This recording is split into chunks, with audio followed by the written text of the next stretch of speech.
दिनै भैरबकुन्दआव दुगैनो फैदों बिराद गरम नालाय आरो बेयाव दुगैनोसै हेल' रायजोफोर नोंथां बयखौबो गिबियावनो आंनि बे संसार ब्लग इउटिउब चेनेलनिफ्राय खुलुमनाय जासिहरनाय थाबाय दिनैनि भिडिअ एसे आलादा जागोन आरोना नाय अके ओरैबायदि मानसि दिनै फुल जाखाजोब्बाय जोंहा भैरबकुन्दनि ब्रिजआव आरोना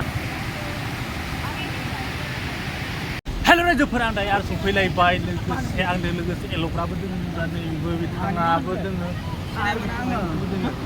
रायजोफोरजों लोगोसे गोलाव जेटखौबो लोगो मोनफैबाय आं दिनै फैनानै दाखालि एल'ग्राया क'क्राझाराव थांनानै सिख्लाफोर एल'नो नागिरनायाव हमजाबाय एइलाय नोंखौलाय नङा नों मा होनबाय बिदि मानसियालाय आङो भिडिअखौ भाइरेल खालामना होबाय आं रागा जोंदों बियो आं बेखौ बिराद गोजोनदोंब्रा बुगोन आं बेखौ एइलाय रायजोफोर नोंथांमोनखौ आं दिनै बुंदों माने ओरैबायदि दैबाना फैदों बे दैबानायावहाय माब्लाबाबो माने दुगैनो दा सान माने दायो दैज्लांनि बोथोर नालाय एल'ग्रा सारा DSLR-खौ नायगासिनो रोङा बेखौ बाहायनो आं मोजां हा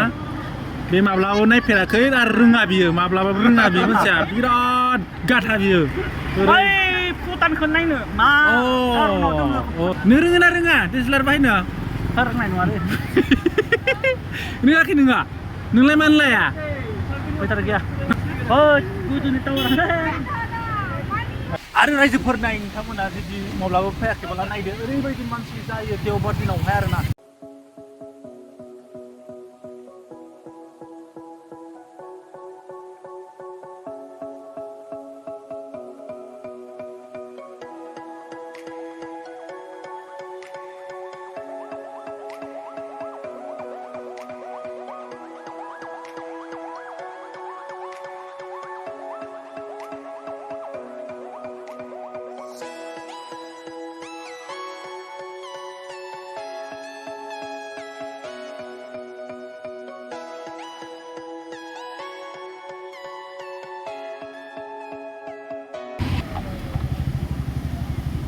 बायदि गोसा फैखायो बाइकफोरा नै